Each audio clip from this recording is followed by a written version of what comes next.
the transition, what I call the move from the old world to the new world. A bit of a background stat. These are the volume has been traded in the last few years on the UK PRT, pension risk transfer, or BPA. The term is interchangeable a little bit.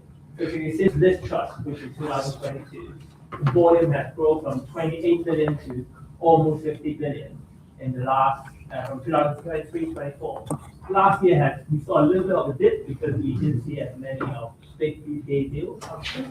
A lot more smaller deals come through, but still a very good year. What you see quite interesting is like the top 6 insurers, which is basically Legal & General, Pick, Rothsay, Aviva, Phoenix, now for Life, and just basically cover 90% of the market. Bottom chart is actually quite interesting. What it shows that is like there's over time how many players there are over. We are basically at 10, which means that it's a very competitive market at the moment. Feel free to ask questions as well, anytime. This is a chart from LCP. I think a lot of people have seen it. Basically, they did very good projection of where they think these market will be. Effectively, they're saying that next 3 to 5 years, they're expecting 40 to 50 billion of pension risk transfer. Whenever a pension moves to insurance, there's a lot of asset transformation, a lot of trades to do. So that's why banks is involved and try to provide solutions. No work to do on the insurance side and for the actuaries. What's driving it? One of the reasons that this has boomed is because the pension fund has been in surplus. Rates is so high, again after 2022. But these businesses actually have been around for probably a good 10 years. So the bureau has been there, and now it's basically kind of the booming peak. Yeah, some sneak peek of like some of the big transfer. One of the biggest deals ever done is 6.5 billion, done by Pick with RSA Group. So that's the biggest PRT transfer one-off. And another good one to highlight is NetWest, when Rothsay did it in 2024. They did it in 2 tranches, so they didn't get to the biggest deal ever, but effectively they've done 11 billion within 1 year. So overall, so one of the main things I want to highlight here, and a lot of people asking, which Kelly has mentioned a little bit earlier, is credit spread has been very rich. And historically, these pension risk transfer, the pricing is actually very highly correlated with credit spread. Think about it, if you can borrow it at yield plus 20, 30, and you make money by investing in credit, that's the simplest trade. If credit comes in, the pricing probably comes in, if credit goes wider, it's probably going wider. And that's what you see in the chart at the bottom left. Basically, the gray line, I think that chart is from Aon, it's kind of the historical pricing of these PRD deals. You can see it goes from gilt plus 0.2 back in 2024. Now it's gilt plus close to 60 basis points. And the blue line is the credit spread.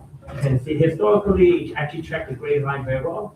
But at some point in late 2004, 2025, it has diverged. Credit spread has become very rich, but the pricing of PRT has keep going higher. A lot of my client was asking, okay, what happened there? So can someone explain it? And from where I see it, I call it the overall pricing may be fading, and new kind of asset allocation or asset strategy needs to come in, which is what I call the new world. So before we go into the new world, let's look at what is the old world. By old world, I mean cash flow matching. So if you have a 30-year liability, you try to buy a 30-year bond to match the 30 asset to match the liability. If your liability funding is gilt plus 20, your asset is gilt plus 120, you make 100 basis points. Everything locked in, assuming your actual assumption is good. Pretty good business. And insurer have been doing that for many, many years and enjoying the matching benefit come from Solvency II. However, with credit spread coming in theory, the pricing should be coming down. On the other hand, what you see in the slide beforehand, it didn't happen. So what has been happening? So this is what I call the new world. We see that people might need to kind of transition into in order to stay competitive. How the pricing could be coupling with credit spread. The first thing is if credit spread is too rich, what you should do, you should shorten your credit duration. Instead of buying like a 30 bond, eventually you buy something more like a 5-year bond, say. Then, sorry. Then obviously you only have 5-year credit spread. What you do is you plot the duration using some derivatives, which is, for example, forward bonds. It works very well at the moment because sovereign spread in general has been quite high. For example, gilt spread is high, OAT spread is high, even treasury is relatively high. In some way, you can say like the corporate balance sheet actually potentially looks stronger than the sovereign balance sheet, which intuitively kind of doesn't make sense, but if you look at it in practice, it's probably the case. Think about if you're Apple and Google, you do have a very strong balance sheet. And look at UK, tricky. That's not the new world. That's still kind of the old world because we try to match the liability, which is 30 years, by something with 5 years, and we invest into, like, let's say, gilt with like derivative format. What the interesting thing is about this new world strategy is you can keep rolling this strategy. And then what we did in MS alongside with my ALM team, which is actually in Con very good guys, is that the rolling strategy actually could look very interesting. It doesn't look too bad compared to holding these assets. And by doing that, what you hit capped is the optionality because you're only holding credit for 5 years. If there's ever a credit event where credit spread go wider, for example, in New York, or what happened last year during Liberation Day in April, you have the optionality to switch into longer day credit and go back to your overall trade and make a lot of money. I'm going to show you some numbers later. So just a little bit more detail about what this new world strategy means. Old world, new world. If you break it down, it's actually relatively simple. What you do, you buy a 5-year corporate bond and you do a forward gilt contract where basically you buy a 15-year gilt in 5 years' time. And in 5 years' time, you can do the same thing, right? Now, your liability is shortened to 25 years. You buy another 5-year corporate bond, and then you buy a 5-year forward with 10 years on gilt. And you keep rolling it, you can actually cover your liability fine and potentially earn higher spread compared to you just buy a 30-year corporate bond today. This is another illustration of how the process works here. You assume you buy an SGN bond and then you enter into a forward contract with Morgan Stanley. And then at the maturity of the corporate bond, at the maturity of the corporate bond, you actually go into the gilt and you match the liability. So same illustration, just want to reiterate. And how do you check? Sorry about the mess up formatting there. So how do you compare the old world and new world strategy? I think the main thing is you need some metrics. And in the insurance world, it's kind of important to not just look at the yield of the spread. You need to think about capital as well. So me, alongside with one of the two of the very big friends actually in MS, we created this metric. I think everyone has a similar type of thing. It's called capital adjusted spread. Basically, what we do is we adjust the set spread, taking into account of the matching adjustment benefit, which is a big thing in Solvency II, and taking into account of the SCR, basically the capital you hold against it, and transform the spread into a comparable number so that you can actually compare different assets between corporate and gilt, for example. If you look at the bottom left corner, the chart basically shows the capital adjusted spread of corporate bond, the dark blue line, it's US single A rated capital adjusted spread. You can see it's almost always at the top. So from a capital adjusted basis, US corporate bond always be the best trade to do. Until probably around 2024, you can see the dark blue line goes in and the green line actually takes over. What is the green line? The green line is basically gilt. The nice thing about gilt is the spread is lower, but you don't hold any capital. So on a capital adjusted basis, you can actually outperform credit. If we zoom in 2025, this is what you see. Green line is always above the dark blue line, except the peak there, that's the Liberation Day, when Trump came over and said, hey, I want to tax everyone in the world. Although that is only probably around 1 week, we managed to do some trade, but the liquidity was very dire around that. So not that easy to actually capture that spread. You need to be acting very quickly and be ready. And yeah, I'm going to go to that as well. That's one of the key things about going forward in terms of competing. The insurer needs to be a lot more switch on the asset side and become more flexible. Yeah, this slide explains the capital just spread a little bit more, but again, it's just adjusting the spread to take into account capital. You want to go to that? This is the interesting slide. So we actually run the different numbers comparing different asset strategies. The top part is old world, the bottom part is new world. So we start off very simply, it's 28 gilt. The capital just spread we see is 121. Just to put it in context, 28 gilt, when we snapped this, we did it actually 2 years ago, so the numbers do make sense. Is solid for 65 basis points.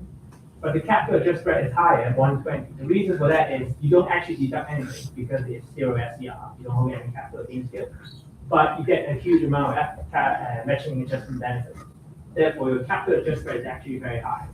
On the other hand, if you look at the 20-year A-rated corporate bond, the spread is solid plus 136. But after you adjust for matching adjustment benefit and the capital, you can see day one SCR are almost 7%. Your spread is actually 122. So it's actually not much higher than gilt. So you would argue actually in that context, I probably shouldn't invest in corporate bonds. I should invest in gilt. The problem with that is while capital adjusted is good, gilt actually do earn less spread. So your lifetime earning on these portfolio will be smaller. That means your profit is smaller. So that is kind of the trade-off you have to think about. And then now, if you can do a more complicated strategy, number 3, for example, you buy an A-rated corporate bond, 5 year only, and you do a gilt forward, you can actually improve your spread on a capital adjusted basis because you only hold a 5-year credit, you hold less day one SCR, you still get the duration, and the forward actually means that you get some pickup because the yield curve is high. So actually, the amount we can work that out. This is still not new world strategy. You can actually overlay it and then you can do CLO or assume you go into corporate there and you get to some higher number. But there or thereabout, let's call it 155, is what you can achieve on the old world strategy by doing short-dated bond and bond forward. The interesting about new world strategy, if you go down there, is the 4A, is if you start rolling this strategy. So not just thinking about, okay, I hold it to maturity, but every 5 years we roll this strategy, what we found is you actually can earn a higher spread. Okay, we assume the forward curve realized, so that helps a little bit. But again, what that means is this strategy, while it looks like you don't actually earn enough spread day one, over time you do earn a pretty decent capital return. That's not the main thing. The reason you're doing this trade is because you keep the optionality. Say you start base case 1860 yet, but if credit spread widens, mean revert, 100 basis points, you can shoot up and you can see you're earning 276. That's the main reason you want to employ this strategy. To a certain extent, you overlay your certain macro view when you do this strategy. So it could backfire. So let's say you start doing this strategy in 2024, expecting credit spread to widen out. That's probably 2 years now that it hasn't happened. So it would be a drag to your capital. But no risk, no return, right? High risk, high return. So yeah, that's another thing I guess I want to point out is like the new world model of insurer. You start taking more risk on the asset side. Not just this is more strategy, but for example, private credit that Kelly mentioned, it's the same thing. Asset becomes the kind of the battleground of where you differentiate yourself. Pause here a little bit. Any question? Yeah. Do you think someone with a background in general insurance reserving can work in the bulk annuity purchase? Yeah, you could. It's quite a big change. It's different, but like Paul said earlier, right, the actual skill set prepare you very well. So you could actually change in a different direction. And the world's changing a lot, right? A lot of these type of strategy is very banking focused. Again, actually can learn it. So you guys have the right foundation. Okay, then your order of reserving stuff may be very different. So yeah. Johnson, why do you use forward yields over forward stuff? Oh yeah, because gilt, good question. Because gilt actually earn more spread. Gilt is trading cheaper than swap at the moment, so you actually earn extra spread. Actually, it's not bad. Forward gilt right now you're earning like another 20. At one point, forward gilt gets you so on plus 100. So actually pretty good asset. And these strategies actually work very well with the private credit because private credit actually is quite short-dated, most of it. So you don't actually get that many 30-year private credit. With Solvency II, the new thing called highly predictable asset coming in, these strategies actually work very well. Probably part of the reason why some of these big alternative asset managers start coming in. It's all kind of cooking in one pot. Given the volatile nature of the gilt market, how much cash do you have to set aside for daily management? Good question. Another thing is like you can actually do these on the CSA where you can post like corporate bonds, then that saves you a lot of liquidity. There's another thing Kelly mentioned earlier, right? Where you think about, maybe Kelly is like my counterpart in the client side. So exactly the right question. You think about liquidity as well, not just like, okay, I'm trying to get the highest yield. Once you have all these derivatives going in, then you think about margining. How do you manage your production? That all comes into calculation on part of the ALM risk management. That's not part of my job, basically. Yeah, so that's the main part. Let me check on time. Okay, not too bad. Another thing I mentioned, transition stage. I don't know whether you heard. Very popular trade in the last few years is something called gilt strategy. And I think LNG put a paper out in 2024 November, basically say that we are focusing on doing these gilt strategies. And that means the capital strain is very low, like 1%. Typical capital strain is like 4% on these businesses. And the share price goes up by 3% on day. So obviously, the equity markets do like the trade. And what is this gilt strategy? I'm touching on a little bit over here. Basically, you can see the trend. Every insurer actually increased their gilt allocation in general. Some of them probably have been employing this gilt strategy. Some of them have been more vocal than others. But these strategies will be there. And it's actually pretty good strategy. I call it transition because I don't think it will be a dominating strategy for two reasons. One is I don't imagine an insurer will do 100% of their asset strategy on these like leverage gilt type of strategies. Another thing is these gilt strategies rely a lot of funding requirements from banks. Basically, they use a lot of bank balance sheet. The bank balance sheet is going to have a limit. That limit how much each trade will go through. And the way I see it is it's currently a good trade to do. Maybe less so with the gilt spread has come in, but when gilt spread is close to 100, it's definitely the right trade to do. But there will be a limit to it. And what is that trade? The fundamental rationale of that trade is what we call Papa asset swap. Basically, you buy an asset, in this case a link to 47, which were 156 million. You buy it at 100. So effectively, you borrow 50 million from the bank to buy the bond. And that 50 million earns you extra carry because that 50 million you're going to fund it and it's spread much lower than Sonnet plus 80. And by doing this Papa asset swap transformation, you actually can get your linker asset swap from Sonnet plus 80 to 175. Get 95 basis point pickup. And that's why this is such a popular trade. Oh, I think I will pause there. Oh, to see if you guys have any questions. Cool. I hope you enjoy it.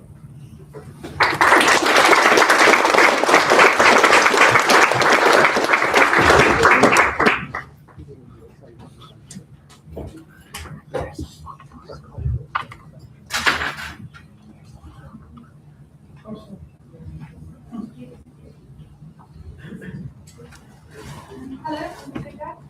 I qualified as a master first.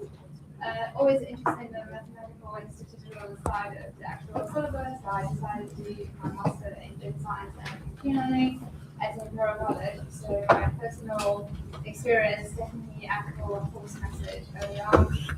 If you're interested in hearing farm resources, kindly books and courses out there. I probably I should do that. Last year at Can UK annual events, I actually did a high-level presentation on how different machine learning models are used in different areas of the insurance industry. And this year, I want to zero in on one specific model. It's the interval listed linear model. It's a novel modeling technique that was developed by Carol Gillespie and myself. We co-wrote a paper on this modeling technique training and presented at the Gyro last year and won the Brian Hayes Prize. So hopefully this is available and it's a useful presentation to you. So a quick agenda. I'll talk about the motivation of our models, and then I'll briefly describe our models and do the model comparisons and summarize the key benefits of our model. Then I'll have a quick discussion on SHOP, which is one of the techniques that we incorporate into our model. Then I'll talk about how to interpret our model and the customization of our model. Then I'll open the floor for Q&A. Let's first start with motivation. So GLM has remained actuary's weapon of choice for many years due to its simple linear structure. It's understandable. You get a set of coefficients that are easy to interpret and explain to non-key stakeholders.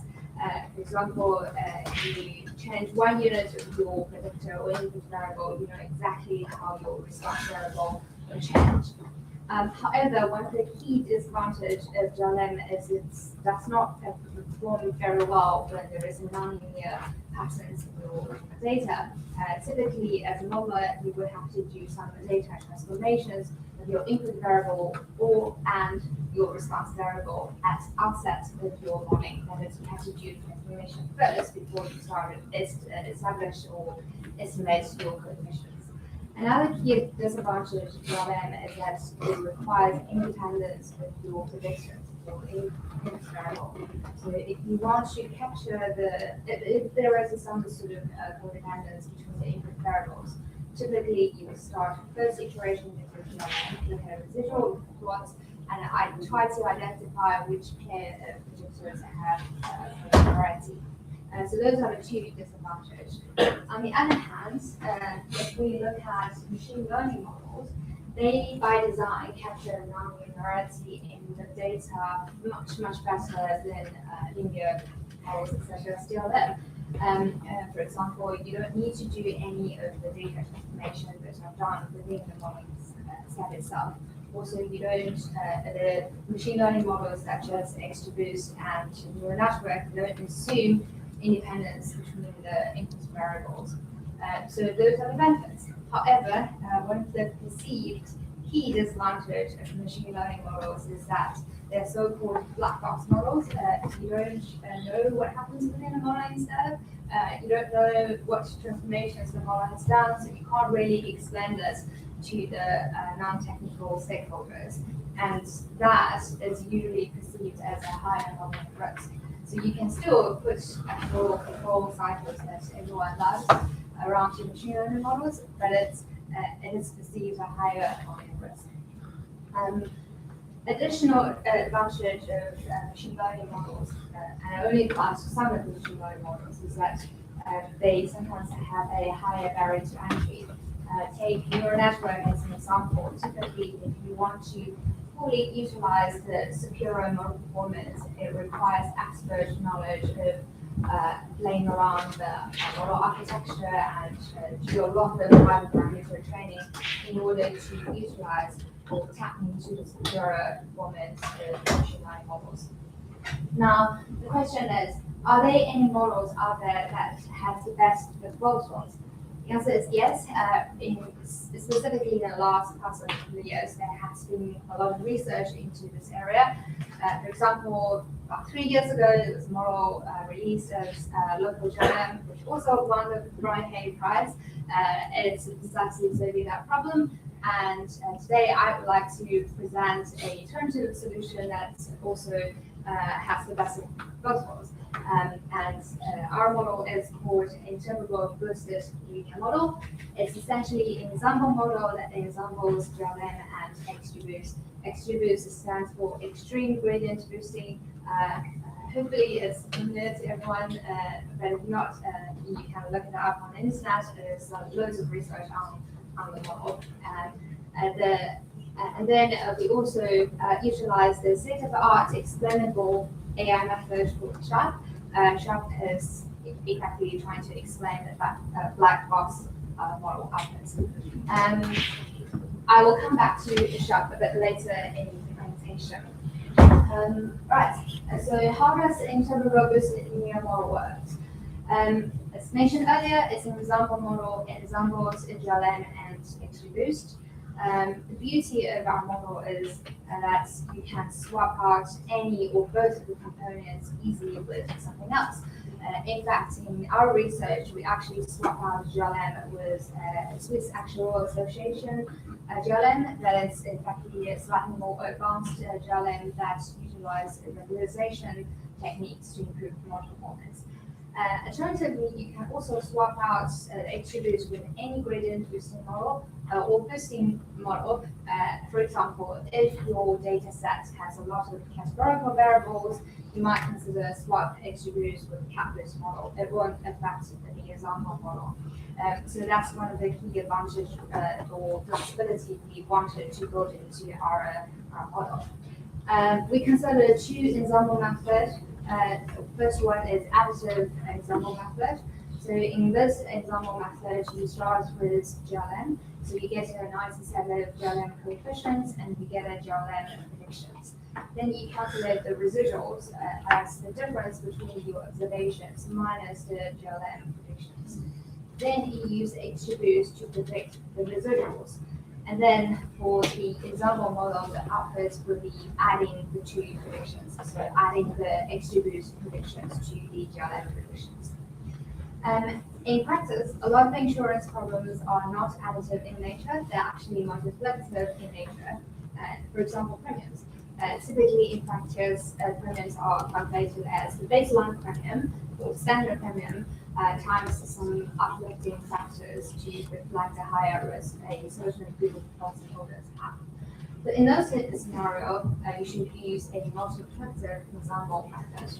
And in this scenario, again, you start with GLM as your primary component, and then you get a set of coefficients and also GLM predictions. Then you calculate the residual as the ratio between the observations divided by the GLM predictions. Then you use XGBoost to predict this ratio or the residual. And then the example model IDM output would be then the product of the two, the product of XGBoost predictions times the GLM predictions. In other words, if I can really look at the problem in the modeling step point of view, you start as essentially a three-step process. You start with the GLM.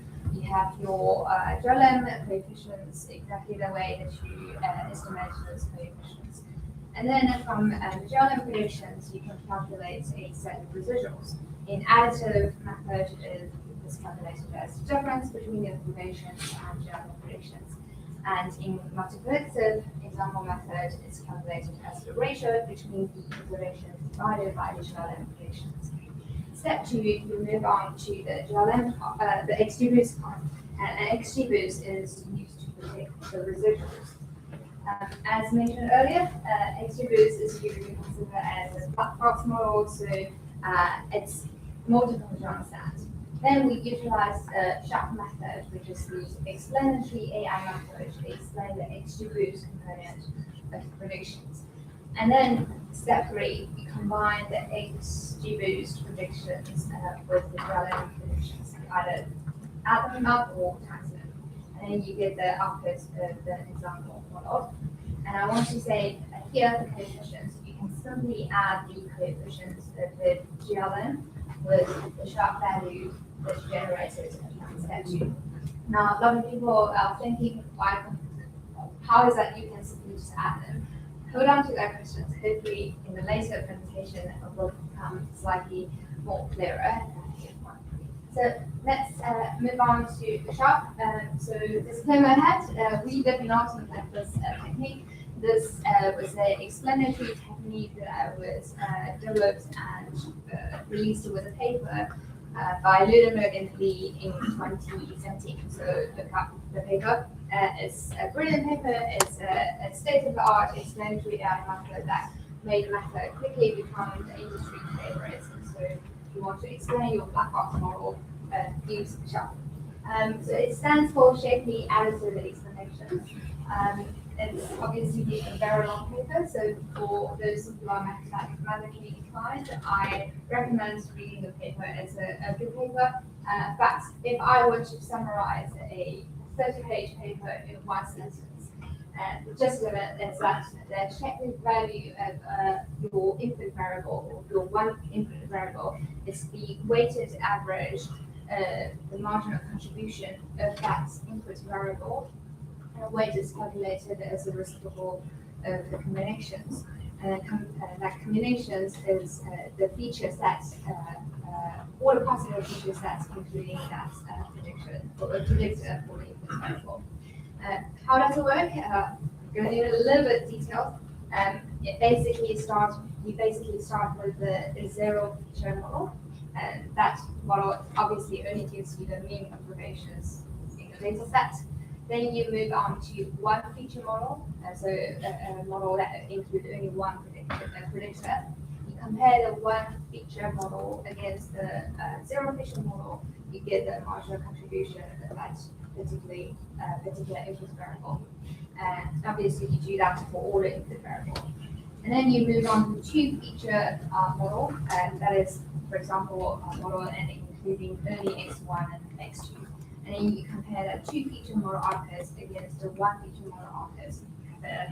Lots of another marginal contribution of each prediction, and so on, until you consider all the possible combinations, that including that specific input variable. So you have a whole lot of marginal contributions with that one specific input variable. You then calculate the weighted average of that those marginal contributions. And again, weights are the reciprocal for the possible combinations within that one area. And then the weighted average is the expected value of that one input variable. So hopefully from that description, you can draw the conclusion that this method is model agnostic, meaning that it doesn't attach to a specific machine learning model. You can use it to explain any machine learning model, XGBoost, neural network, anything you like, because it compares the model outputs against the model outputs of the previous layer.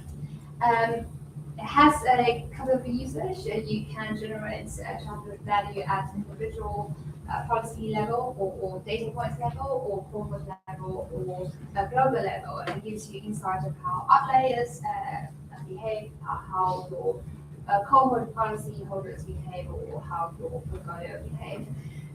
It allows you to detect data leakage and any potential biases in your model, so that's quite important for machine learning work. And then lastly, I want to emphasize the key, one of the key properties of this method is that it's additive, meaning you can add shrinking values of your predictors to get you the model prediction. So to summarize it, additive property is how the check value works. So you can see the model outputs. Here I want to emphasize is XGBoost is trying to predict the residual, not the entire observation. And then you have the baseline prediction, again, the mean residual. And then you have the contributions of each predictor. You add them up, you get you the model prediction of the XGBoost component. And this is just a quick example of how it works for one individual data point. So for this individual point, you can see the mean residual is minus 2.9, and then you add all the individual contributions, and then you get to the 3.15 at the top, minus 3.15 at the top. And this water flow chart is ranged in the descending order of the sharp absolute value, meaning that the one at the top is the most important predictor for this one individual data point. Now, let's have a look at the performance of IBR against a couple of the benchmark models.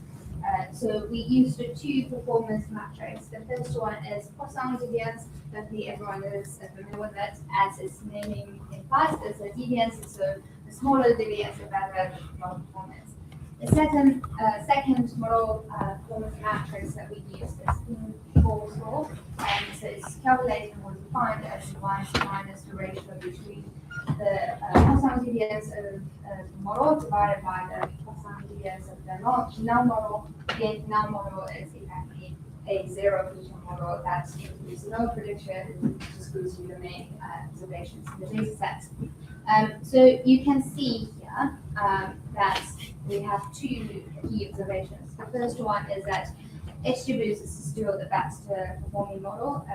It's not a surprise because you're not trying to apply any restrictions on trying to force the model, a linear structure of the model.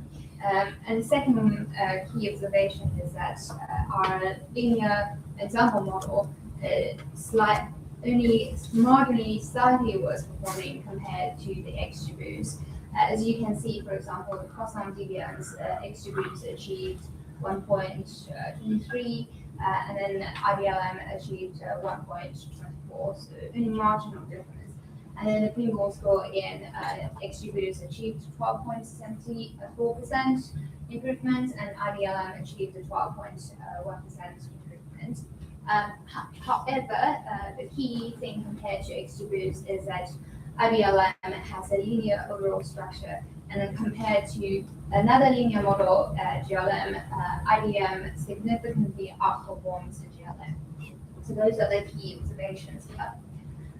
I want to have a quick summary of the key benefits of IBM before I move on to the interpretation and customization. So this one is, has got superior performance compared to other linear models such as GLM, and it's able to do so because it taps into the boosting model that comes with XGBoost. And then the second key benefit is it has better interpretability. As I mentioned before, it has an overall linear structure, so it gives you a coefficient, we call it sharp adjusted or sharp corrected betas. So you can interpret IBM exactly the same way you interpret your GLM. You change the beta, the sharp corrected betas. That gives you the idea of how the response variable will change by changing one unit predictor. Lastly, is easy interpretable. So our hope is that this tool will become the next generation of GLM. We have developed our package, you can download and play, and then you don't have to experience the high barrier of entry as you have with other machine learning models. Now, let's move on to interpretability by design. So earlier I mentioned that why, hold on to the question of why, how is that you can just add the two together. Hopefully by explaining the additive property of sharp and showing you the formula, you have realized that sharp formula presentation is exactly the same as the GLM. So with the additive example method, you can easily see why they can be just added together. Multiplicative example method is probably slightly less intuitive, which is why I'm explaining here. So here is a classic representation of GLM when you have a multiplicative model. So you typically will transform your response variable, so you express it as an exponential form. And if you look at the power of the exponential function, you can see again it looks like an additive GLM. So this is typically how you model multiplicative. So this is just a pure, it's just a presentation of pure GLM, which means it's quite easy for you to see how you can just use the additive. It's exactly the same way you see the additive property of sharp, you add sharp values to your coefficients of GLM. For those of you who are super mathematically inclined, I'm hoping that's quite easy and intuitive. And if you're not, and not super convinced, you're welcome to read the appendix of our paper. It has the mathematical derivation and that. Right, so to put it in the numbers, if we just look at the first three variables of the data set, the betas represents the coefficients of the pure GLM. Alpha represents the sharp value of those predictors. So interchangeably, I would say it's alpha or sharp value or beta corrections. instead alpha. And then the beta with the dash on top, those are corrected betas. That is basically the coefficients of the IDLM. So you can see from the table, you simply have to, if for variable 1, the GLM beta is 0.4, shut value for variable 1 is minus 0.07, so the corrected betas become 0.33.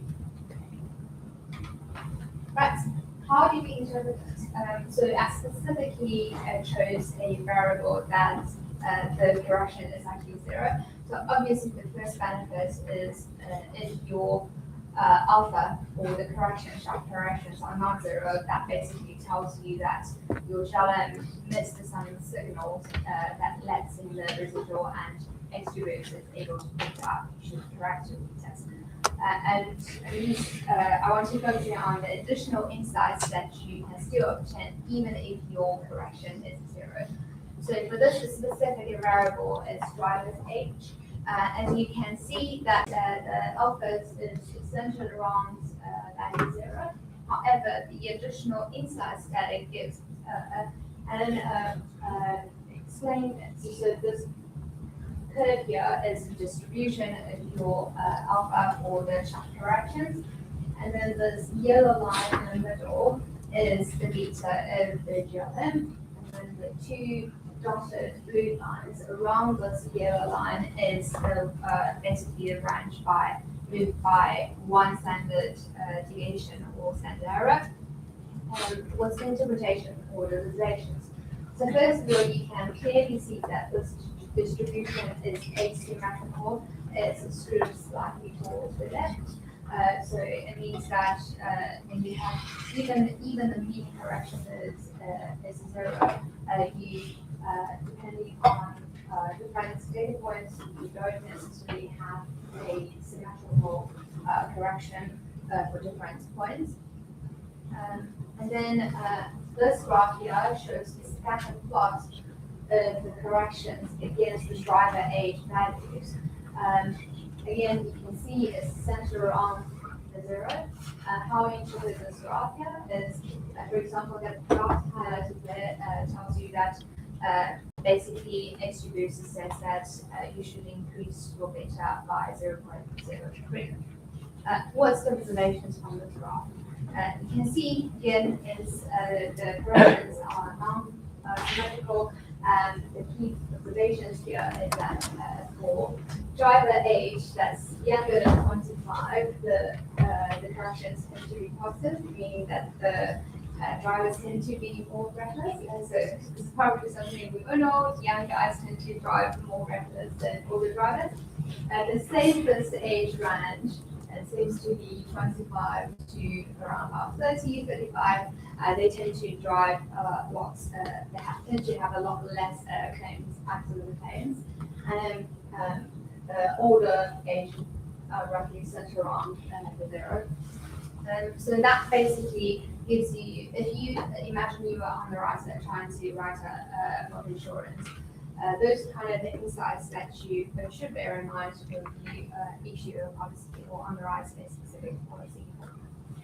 Additionally, you can also generate interaction plots between two predictors. So here, the example that I've chosen is driver's age versus the vehicle age, and the vehicle age is indicated by the color of the dots. So the darker colors indicate older vehicle, and then the yellow dots indicate the newer vehicle. So what are the observations? Again, focus on two picks. It seems that there is an interaction between the two variables.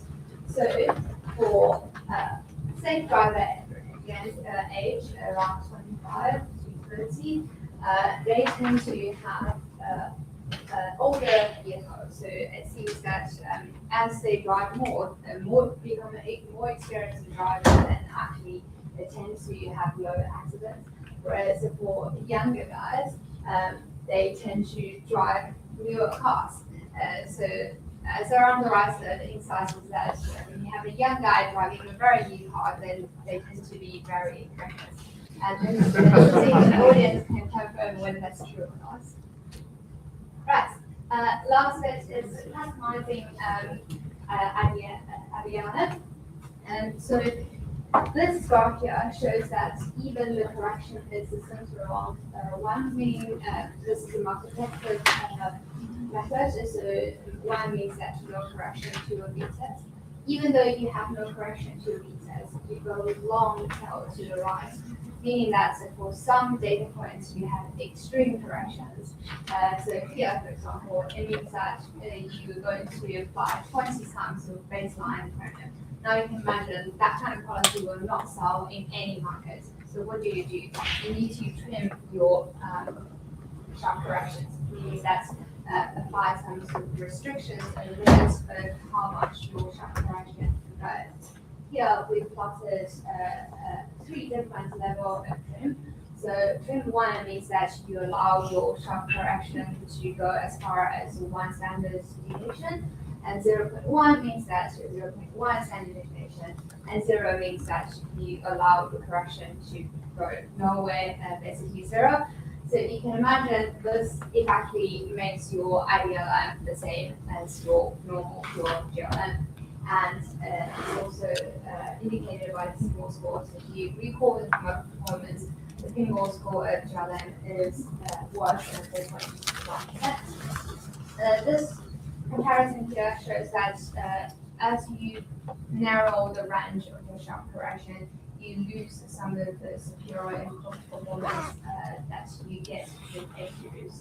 So it's a bit of a trade-off. If you want a smoother, more gradual premium, you can apply trim, but bear in mind the more trim you apply, the more you lose the superior performance that you get with XGBoost. Now, quick summarizing of what we discussed. IBLM is ensemble model, ensembles GLM and XGBoost, and we also utilize the sharp to explain the XGBoost part of the ensemble model in order to retain that linear structure of GLM that everyone loves and needed to explain. So the key benefits of IBLM is secure performance and a linear structure that's more easy to implementation. And we also provide happy catalogs that are package that's available for download. So it represents a very low entry to barrier. You can just download package and play.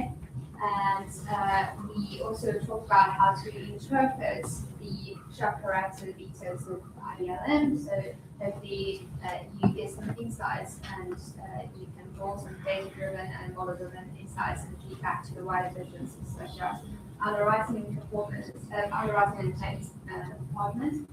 And then lastly, you can also customize your IBLM to suit your specific problem. For example, apply training limits on the sharp correction. But that's I'll end my conclusion. I'm really thankful that since that everyone's still awake, so I'm happy to answer any questions. So I may have a question, maybe dropping out from general focus for concept of machine learning or something, because like I'm not from a pure background, from economics and finance background. So maybe in general we learn more about LLS.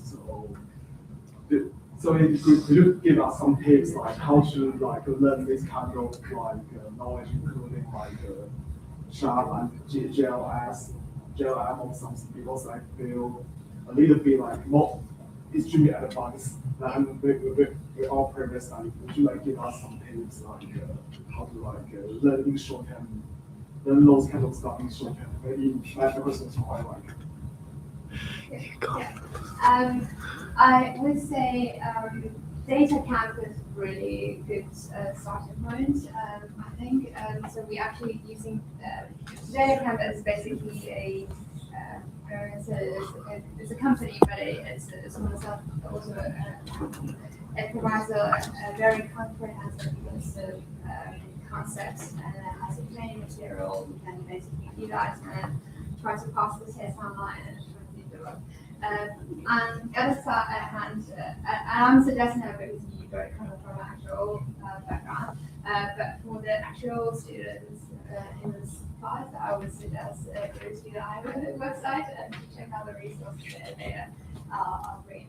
And my understanding is that some data science modules or some sort of online learning you can also access as you should set you up with a really good foundation. And once you have a solid foundation, the rest is up to you. You can search any concepts or I've used Google Scholar to look at the sort of the well-coded papers on a specific concept to develop that.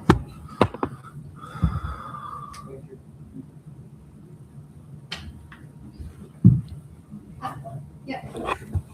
Thank you for a very informative presentation.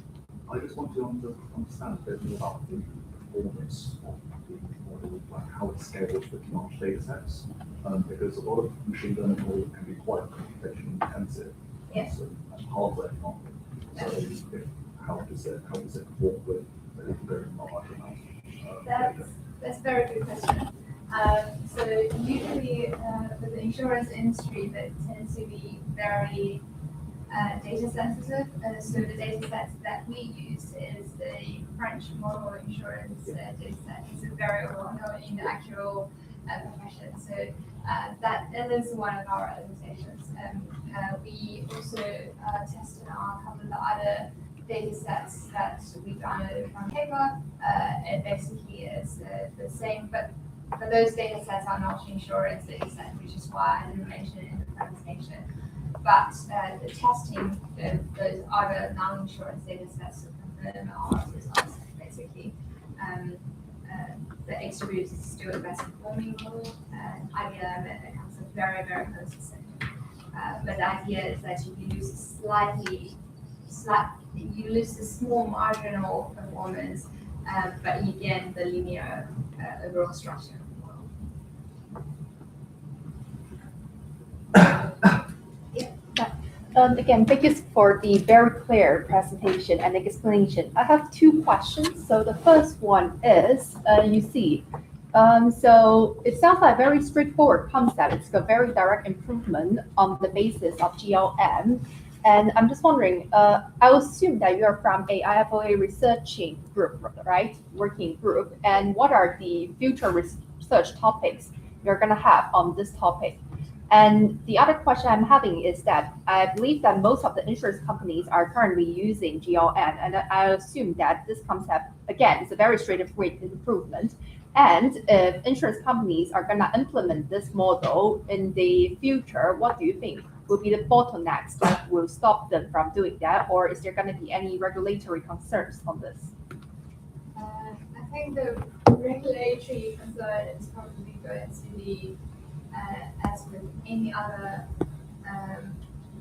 machine learning model, that you have to set a really robust model control cycle, and meaning that you develop this model and you try to monitor how your model performs over time.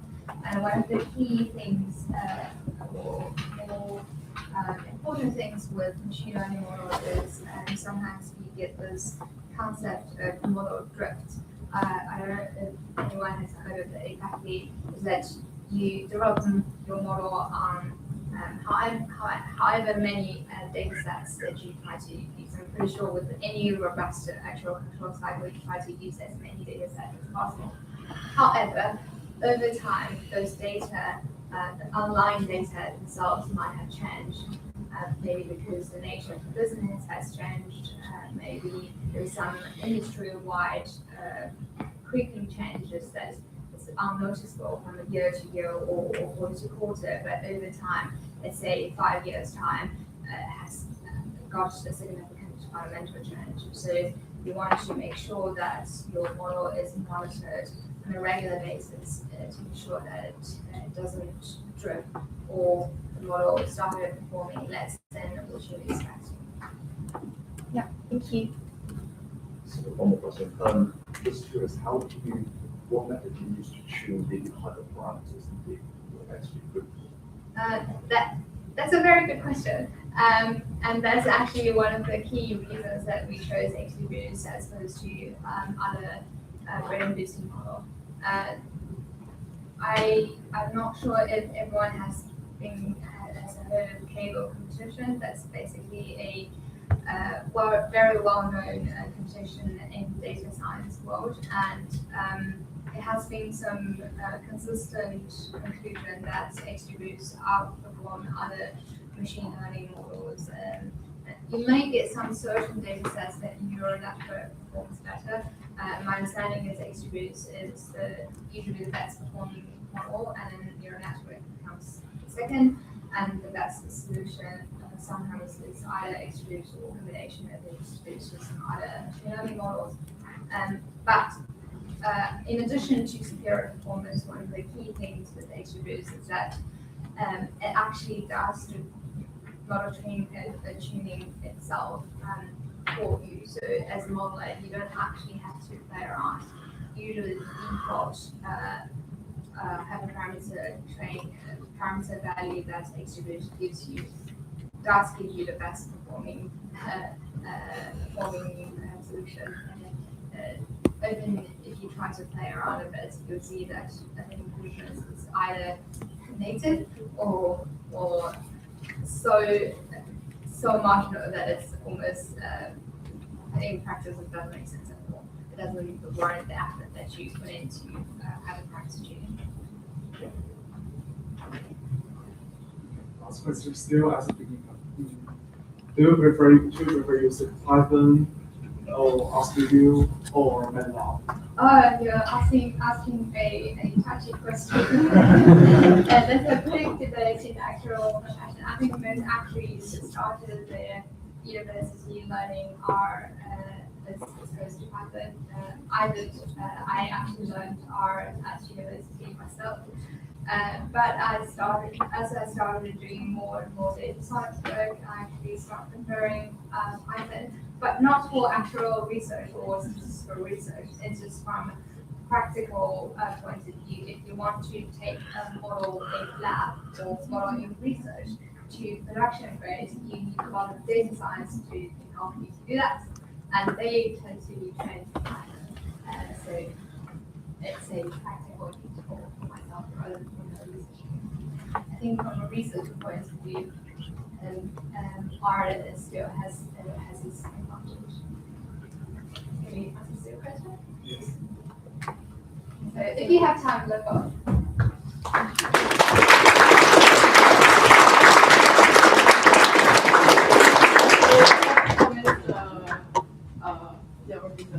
So if you have any questions, please feel free to ask the speakers outside. But can we put our hands together again for all four of our speakers? I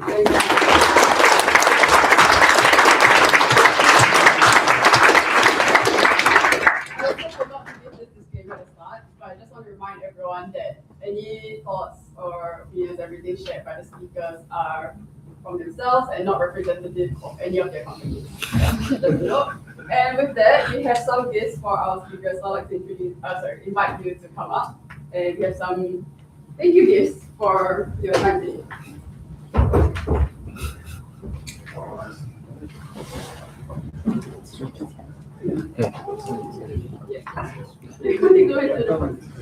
你马上吃晚饭去吗？对，跟我去学校吧。我跟你去，先去哪里？先去哪里？哦。不太可能的样子。大部分还是另一个人手上，让我至少早点。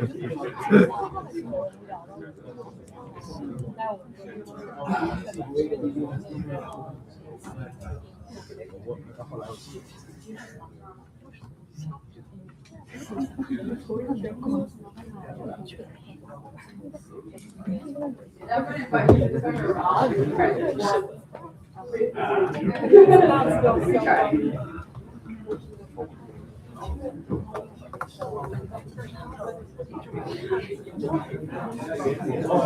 you guys want to stand up? Sorry.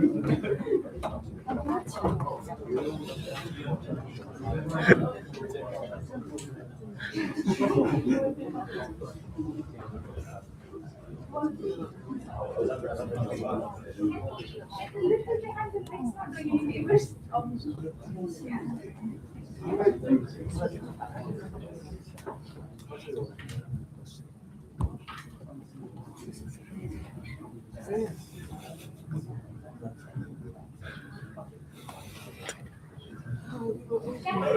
you need to come on this side, please, so we can see everybody together. That would be great.